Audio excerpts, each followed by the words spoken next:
Chop cutlet খেতে কে না ভালোবাসে, আর সেটা যদি হয় চিকেন কাটলেট, তাহলে তো কথাই নেই। না, আমি দোকানের মতো চিকেন কাটলেট বানাচ্ছি না, আমি বানাচ্ছি ছোটোবেলা থেকে বাড়িতে যেমন চিকেন কাটলেট খেয়েছি ঠিক সেরকম বাড়িতেও নানানভাবেই চিকেন কাটলেট বানানো হয়। আমি আজকে বানাচ্ছি ধনেপাতা দিয়ে আর চিকেন কিমা দিয়ে। আওয়াজটা শুনেই বোঝা যাচ্ছে যে কাটলেটগুলো কত ক্রিস্পি। হ্যালো, নমস্কার, welcome to eats by Madhulika, easy and tasty recipes by Madhulika.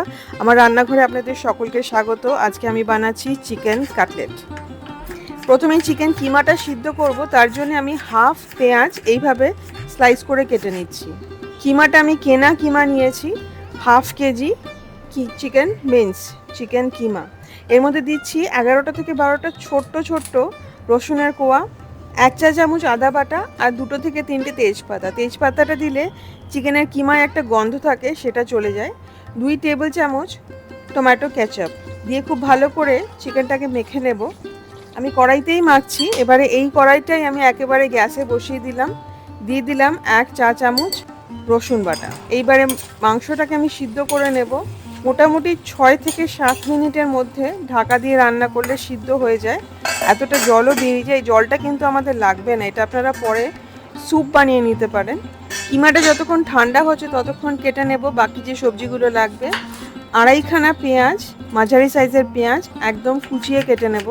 Chicken কিমা রং পাল্টে পিঙ্ক থেকে সাদা হলেই কিন্তু গ্যাস বন্ধ করে নামিয়ে নেবেন, বেশি সিদ্ধ করলে কিন্তু কিমা শক্ত হয়ে যায়। বাড়িতে যদি বোনলেস চিকেন থাই বা লেগ থাকে, সেটা দিয়ে কিমা বানিয়ে কাটলেট বানালে কিন্তু কাটলেট খেতে অনেক টেস্টি হয় আর জুসি হয়।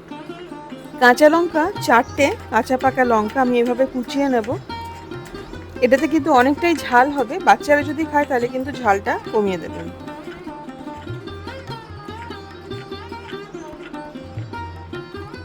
ধনেপাতা 1.5 কাপ মতো কুচিয়ে নেব।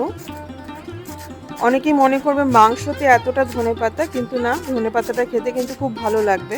যখন মুখে পড়বে পেঁয়াজ কুচি, ধনেপাতা, আদা কুচি, রসুন সবই খেতে কিন্তু খুবই ভালো লাগবে। 3 স্লাইস ব্রেড ধারগুলো এইভাবে কেটে নেব। মাংসটা কিন্তু ঠান্ডা হয়ে গেছে, তেজপাতাগুলো বার করে নেব। এইবার একটা বোলের মধ্যে জলটা চিপে মাংসটা নিয়ে নেব।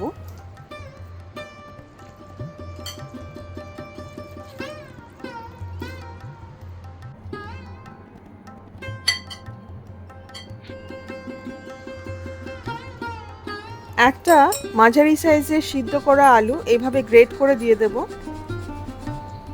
এখানে কিন্তু আপনারা আলুটা একটা জায়গায় 1.5খানা বা 2খানাও দিতে পারেন, এটাতে কিন্তু টেস্ট ভালো আসে আর টেক্সচারটাও, কাটলেটের টেক্সচারটাও ভালো হয়। 1 চা চামচ আদা গ্রেট করে দিয়ে দেব। পেঁয়াজ কুচি যেটা কেটে রেখেছিলাম দিয়ে দিলাম। দিয়ে দিলাম কাঁচা পাকা লঙ্কা কুচি, ধনেপাতা কুচি। নুন দেব স্বাদ মতো, আমি এখানে 1.5 চা চামচ নুন দিচ্ছি। গোলমরিচ দিয়ে দেবো 1 চা চামচ, গোলমরিচ গুঁড়ো, এটা কিন্তু বাড়িতে গুঁড়ো করা গোলমরিচ, একদম ফ্রেশলি ক্রাশড, তাহলে কিন্তু টেস্টটা ভালো আসবে। আর hot and sweet tomato sauce দিলাম 2 টেবিল স্পুন, এটা কিন্তু দিতেই হবে, এটা কিন্তু খুব ইম্পর্টেন্ট। রসুনের কোয়া যেগুলো দিয়েছিলাম সেগুলো যখনই হাতে পড়বে একদম ভেঙে ভেঙে দিয়ে দিতে হবে, ঠিক এইভাবে খুব ভালো করে মেখে নেব। মেখে এটা কিন্তু টেস্ট করে দেখে নিতে হবে যে সব ঠিক আছে কিনা। নুন এখানে লাগবে, আমি নুন দিলাম আরও হাফ টিস্পুন, গোলমরিচের গুঁড়ো দিয়ে দিয়েছি হাফ টিস্পুন, হাফ টিস্পুন লঙ্কার গুঁড়ো দিয়েছি, আর দিলাম হট সস 1 টেবিল স্পুন। খুব ভালো করে মিশিয়ে নিতে হবে। আপনারা হট সসের জায়গায় এমনি চিলি সসও দিতে পারেন, সেটাতেও কিন্তু খুব ভালো টেস্ট আসবে, তবে বাচ্চারা খেলে ঝালটা কম দেবেন। এবারে পুরো মিশ্রণটা থেকে 13টা ডিমের সাইজের বল বার করে নেব, ঠিক এই রকম চপের মতো। 500 গ্রাম কিমায়, একটা আলুতে আর 3টে ব্রেডে 13টাই হবে। এইবারে প্রত্যেকটা বলকে এরকম কাটলেটের মতো শেপ করে নেব। একটা হাত দিয়ে চাপতে হবে, আরেকটা হাত দিয়ে শেপ দিতে হবে। ঠিক এইভাবে 13টা কাটলেট গড়ে নিলাম। এইবারে একটা বাটিতে ডিম ভেঙে নেব। ডিমটাকে খুব ভালো করে ফেটিয়ে নিতে হবে। এটাকে আমরা ব্রেড ক্রাম্ব করবো কাটলেটগুলোকে, সেই জন্য আগে ডিমের গোলায় চুবিয়ে তারপরে বিস্কিটের গুঁড়ো লাগাতে হবে। বিস্কিটের গুঁড়ো আমি বাজারের বিস্কিটের গুঁড়ো কিনে নিয়েছি। যদি বাজারের বিস্কিটের গুঁড়ো না পান তাহলে কিন্তু বাড়িতে থাকা পুরনো ব্রেডকে গুঁড়ো করে নিতে পারেন, তবে সেটাতে কিন্তু তেলটা অনেক বেশি টানে। ডিমের গোলায় চুবিয়ে এইভাবে কাটলেটগুলোকে আমরা ব্রেডে ক্রাম্বের মধ্যে কোট করে নেব।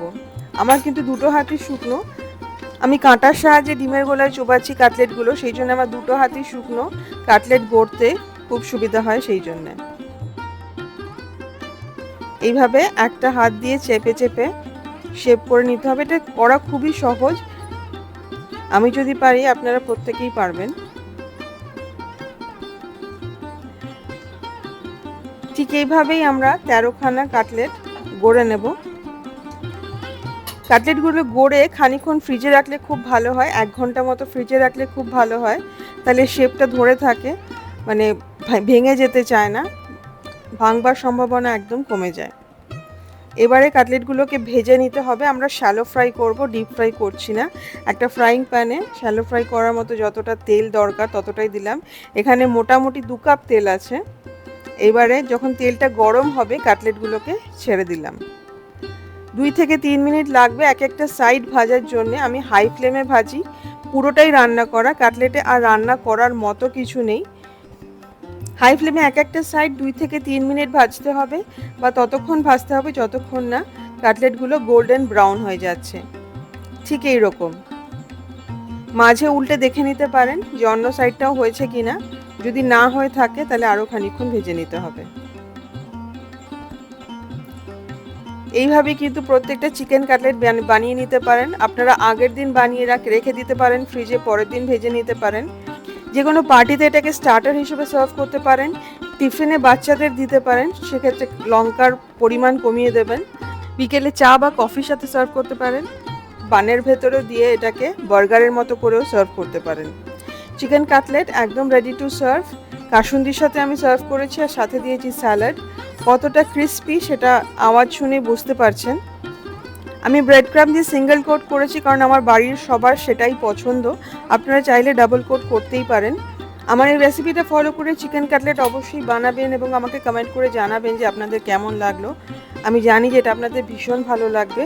খুব ভালো থাকবেন, ভালো ভালো রান্না করবেন। আমার চ্যানেল ইটস বাই মধুলিকা অবশ্যই সাবস্ক্রাইব করবেন।